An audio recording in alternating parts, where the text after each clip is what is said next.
all, Debbie here. Welcome back to Barossa Valley Crafts. Today we're going to do a quick, easy card, very similar to this one, using Lavinia stamps and Distress Oxides. So let me show you how I have done this. So I've just got a piece of plain card. You can use whatever card size you like, so totally up to you. So to start off with, I'm using Distress Oxide Faded Jeans. So I'm just going to smush some of that onto my craft mat, spritz it with water, and then I'm just going to smush the card. Just want a little bit around than that. That's probably enough. I'll just clean my mat off. There we go. I mean, if you were doing this and you wanted to, you could, do more than one card at a time. So you can use up some more of your ink. Okay, just dry that off. And then I'm just going to get my heat gun just to dry this card off a bit, because it needs to be dry for the next part. So while I'm drying it, I'll just let you know that I have a couple of Facebook groups. One's called Cardmaking for Beginners and Beyond. The other one's called Barossa Valley Crafts. So I'll add the links in the description. If you'd like to join, you're more than welcome. Come along and share your crafty creations with like-minded people. Nearly dry.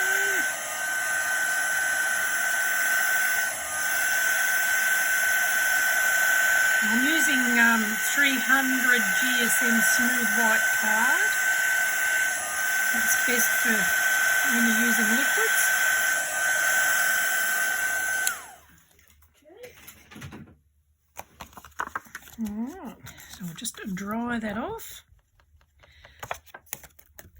Okay, so now I'm going to use my stamp press. Whoops. And we're going to do some stamping. So I'm going to work out, I might have that as the bottom of the card. And we're going to be using Lavinia stamps, Tree of Wisdom, the Fairy Bridge, and I'm not sure yet whether to use the Large Owl or Broadwin. I'm still working on that one, so we'll see what comes. So to start off with, we're going to use the bridge. I'm going to pop that one down here. So it's probably about 3/4 of the way down the page. And pick that up. And then I'm going to be stamping using Versafine Clair Nocturne. I do all my stamping with Versafine Clair because it's really great ink for stamping with.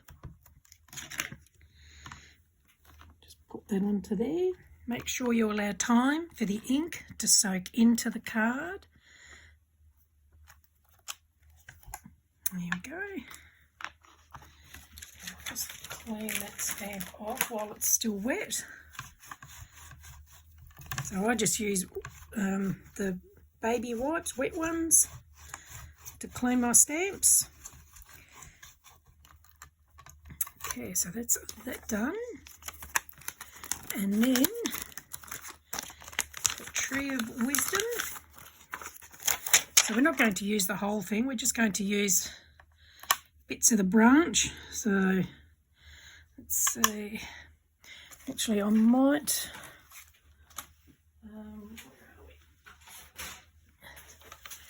go to my bigger stamp press for this, otherwise it'll get hooked and it won't stamp properly.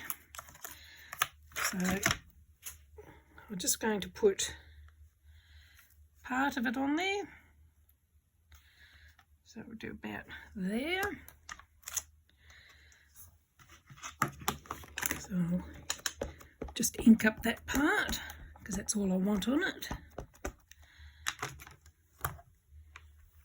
And stamp that one down. Yeah, I can't remember where I originally saw this one. I think I might have done it in a class sometime, some years back. It was just going through some old cards and I found it. And I thought, yeah, let's do that one again.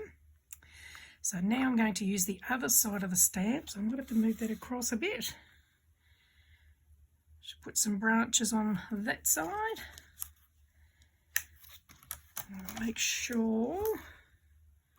Yep. Whoops. Try again. Put that in place. There we go. That's got it this time. And I'll just ink that up.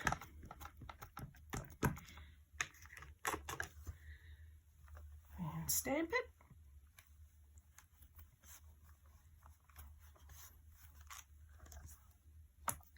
Here we go. And now, try and work out which owl I want. Decisions. So what we can do here, we can use the acetate to work out which one I want. So we can do that, or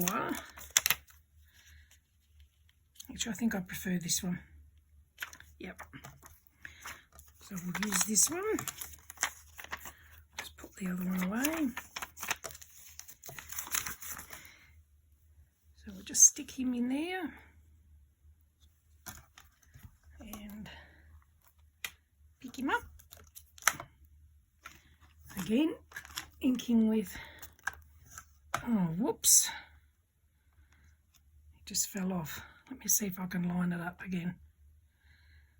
I obviously didn't press hard enough when I picked him up.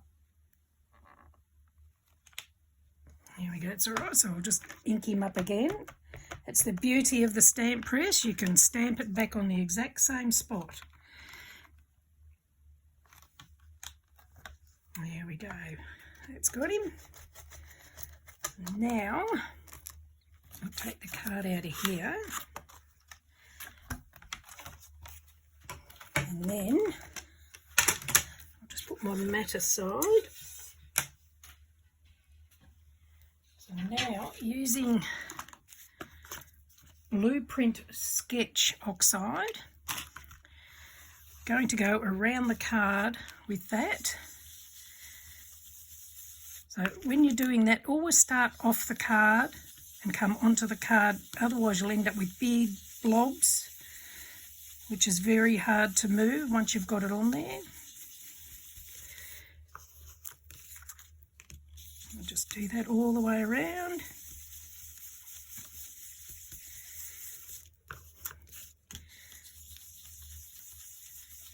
And you can do it as dark as you like.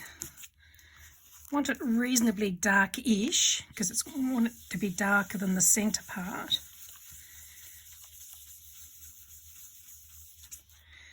Oops. And down here.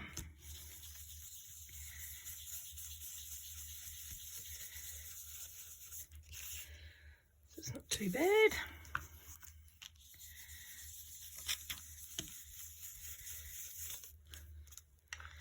Okay. So now I'm going to get a brush.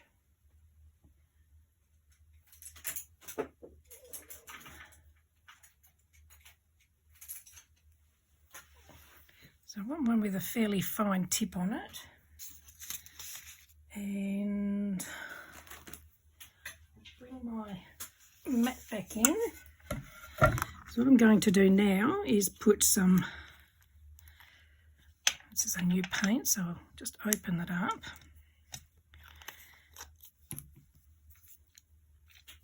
Just going to dab some paint on the tops of the trees to represent snow. So it's just on the tree branches.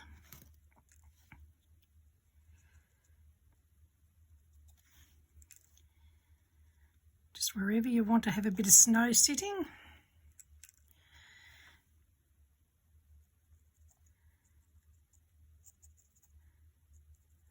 And then we can have some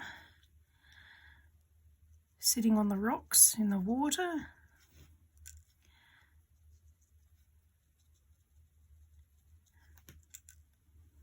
Just pounce it wherever you want it. Sitting on some of the rocks on the bridge.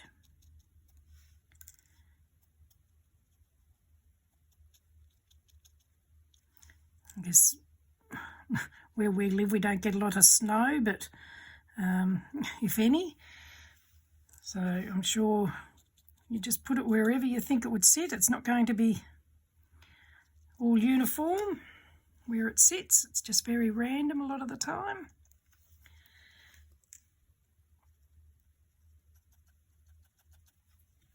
There we go, I think that'll do. And then I'm going to put some paint onto here and spritz it with a bit of water. And using a fan brush, just mix some of that together. And then I'm going to splatter it on the card. Now, unfortunately, when you do this, it doesn't just splatter on the card, it'll go everywhere. Just till you've got the amount on there that you'd like. And then leave it to dry. And then once it's dry, you can then mount it on your base card. So I'll just clean that paint up before it dries and it's too hard to get off. Like I say, it goes everywhere. But that's it. So, and then with this one, I mean, obviously I've done different stamping on this one, but I've mounted it on a black card just to give it a bit more depth. So just a very quick, easy technique to do, and it's quite effective. And you can use any stamps you like. You don't have to use what I've used. It's more the technique and the background for the stamping. Thank you for joining me. I hope you've enjoyed that. If you have, do give me the thumbs up, and thank you for watching, and we'll see you soon. Bye.